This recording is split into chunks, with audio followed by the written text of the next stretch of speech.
अब की बार 400 पार के नारे को लेकर भारतीय जनता पार्टी मैदान में उतर रही हुई है। बीजेपी के गोंदिया भंडारा लोकसभा क्षेत्र के भावी उम्मीदवार सुनील मेंढे लगातार नॉन स्टॉप अपने प्रचार प्रसार में लगे हुए हैं। गत 7 अप्रैल को गोंदिया जिले के मोरगांव अर्जुनी में जनता को लुभाने हेतु महायुति कार्यकर्ताओं की उपस्थिति में एक विशाल सभा का आयोजन किया गया था। इस सभा में बीजेपी के धुरंधर नेता नितिन गडकरी जी विशेष तौर पर आमंत्रित थे। अपने संसदीय क्षेत्र नागपुर को छोड़कर सुनील मेंढे के लिए जनता को समर्थन मांगते हुए सभा के मुख्य अतिथि के तौर पर आए हुए थे।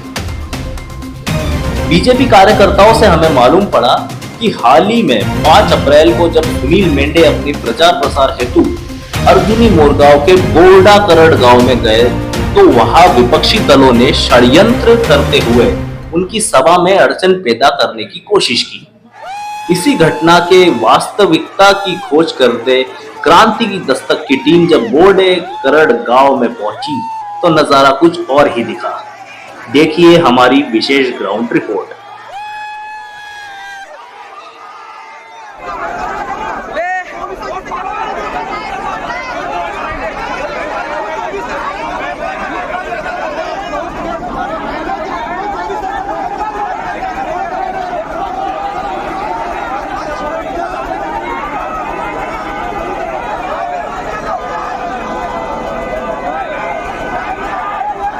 हाँ, दर्शकों नमस्कार। मैं महेंद्र माने, क्रांति के दशक डिजिटल मीडिया प्लेटफॉर्म में आपका स्वागत है। लोकसभा भंडारा गोंदिया लोकसभा का जो चुनाव प्रचारार्थ चल रहा है, यहाँ मोरगांव अर्जुनी के करड़ गांव है, बोर्डे करड़ जो गांव है, वहाँ हम आए। सुनील जी मेंढे खासदार साहब, इनकी एक प्रचार सभा थी 5 तारीख को, और यहाँ बहुत सा विरोध हुआ काश्तकारों का।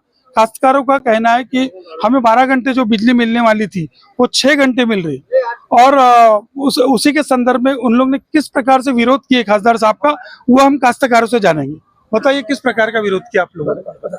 हमने हमारी मांग थी कि 12 घंटे हमको विद्युत होना, तो इसमें उन्होंने हमको पहले 12 घंटे किए और फिर बैनरबाजी किए कुछ लोगों ने, फिर उसके बाद में और 8 घंटे लाइन हो गई थी। उनका कहना है सब कांग्रेस के लोग थे। नहीं, इसमें कांग्रेस का कुछ भी नहीं था। अभी ये इनका बीजेपी का है, सब अलग अलग है। यहाँ पे ऐसा कुछ नहीं है कि किसान ही है सब। पूरे किसान।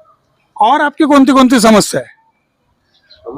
हमारी खाली एक ही समस्या है कि हमको विद्युत 12 घंटे होना, बेरोजगारी। और कुछ काश्तकारों से हम और जानने की कोशिश करेंगे। और खासदार साहब के और कौन-से विकास के काम है, बताइए। तो मीडिया के माध्यम से मैं एक बताना चाहता हूँ, पहली बात कि ना कोई राजकीय पक्ष का मैं ना कोई सदस्य हूँ, मैं खाली एक काश्तकार हूँ।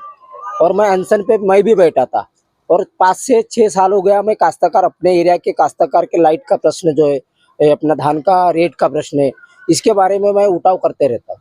तो इसी कारण मैं आपके माध्यम से पहले बताना चाहता हूँ कि मैं कोई भी पार्टी का कार्यकर्ता नहीं हूँ, मैं खाली किसान का बेटा हूँ। और किसान के ऊपर जो कोई ये सरकार अगर ये करती है तो उसके ऊपर आवाज उठाने का काम पहले प्रथम मैं करता हूँ। खासदार साहब ने बोले कि मैंने सबको समझा दिया हूँ और सभी लोगों को पूरी सभा होने के बाद में मैं गया हूँ, इसके ऊपर क्या बोलोगे? ये तो खासदार साहब सरासर झूठ बोल रहे हैं।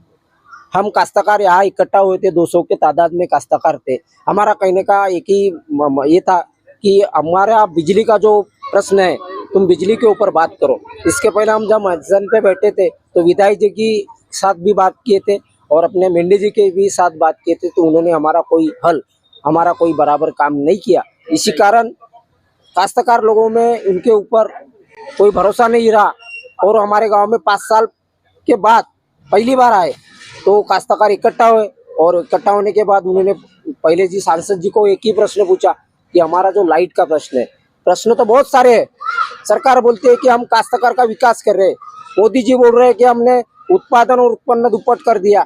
हमारा तो कहना एक ही है कि 50 रुपया अगर धान के ऊपर बढ़ाते हो, खाद की बोरी के रेट बढ़ गए, ये काश्तकार लोगों का, ये लेबर लोगों का चार्ज बढ़ गया, डीजल के चार्ज बढ़ गए। इसी कारण हमारा धान का भी रेट का बढ़ना चाहिए था, मगर वो नहीं बढ़ा पाए।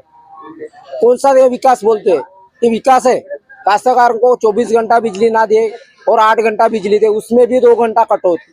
यानी ये कोई विकास नहीं है। अगर विकास करते तो सांसद जी का विरोध कैसे होता, ये बात हमको बताना है।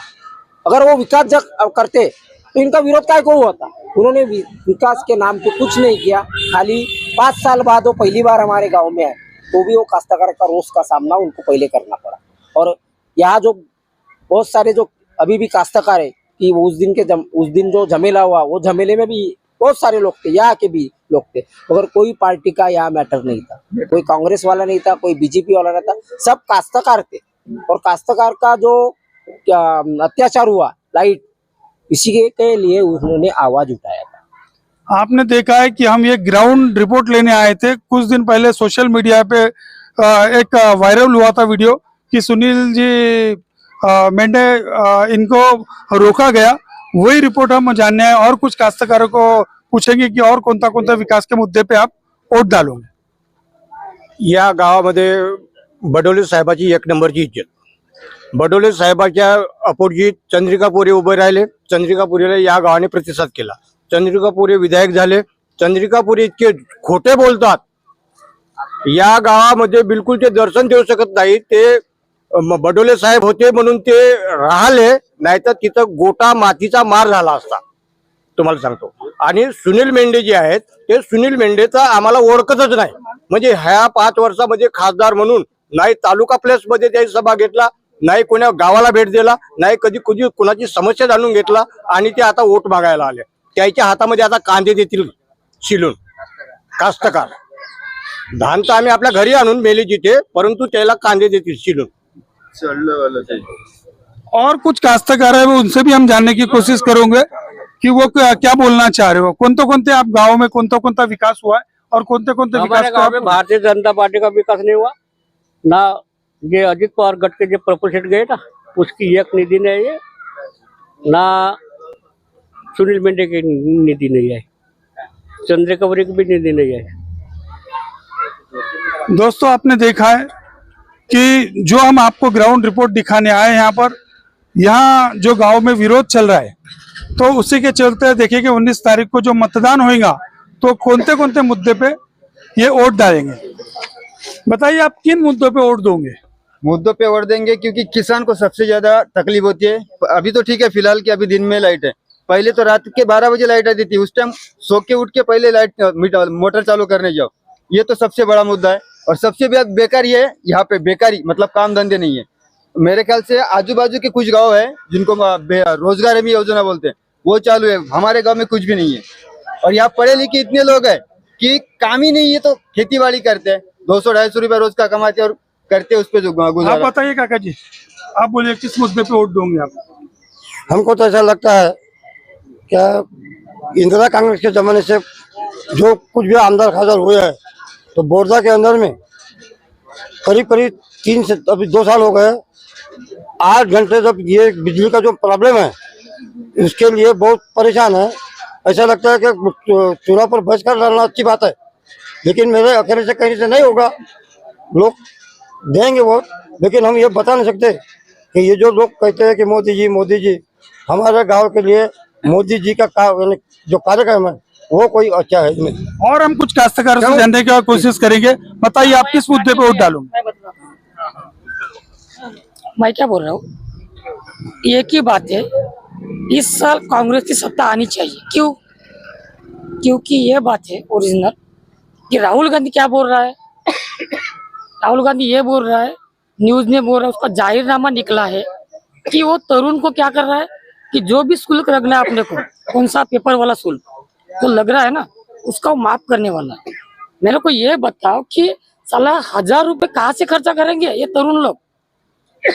ये खर्चा नहीं कर सकते ना अपन लोग। इस साल में क्या हो गया मेरे को ये बताओ कि पूरा ये सिस्टम पूरा खराब हो गया है।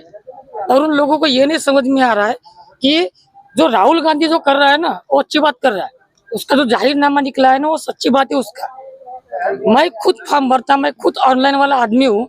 ये क्या बोल रहा है तरुण आदमी, क्या बोल रहा है कि वो बोल रहा है कि जो 350 रुपए 250 रुपए जो खर्च था लड़कों को, तरुण लोगों को, हम तरुण है, उसको क्या बोल रहे हैं वो लोग कि 1000 रुपया खर्चा करो, 1200 करो, मैं 50 रुपए लेता हूँ। यानी मैं ये कदा फॉर्म भर रहा हूँ समझो, तो मैं 50 या 100 रुपए ले रहा हूँ ना। उसका खर्चा कितना हो गया? 1100 रुपये हो गया। सही बात है। तो यही बात है कि उसमें तरुण लोगों को यही सोचना चाहिए कि कांग्रेस की पार्टी आनी चाहिए। हो गया ना, 10 साल हो गया, काम खत्म। पूरा काम खत्म होने के बाद आपने देखा है कि तरह तरह की यहाँ से प्रतिक्रिया आ रही है। किसी की लाइट की समस्या है, किसी की बेरोजगारी की समस्या है, किसी की काम धंधे की समस्या है। ये सारे समस्याओं का निराकरण अभी 19 तारीख को ये मतदाता किस टाइप वोट डालता है और अपना कौन सा मनपसंद खासदार चुनता है वो देखेंगे।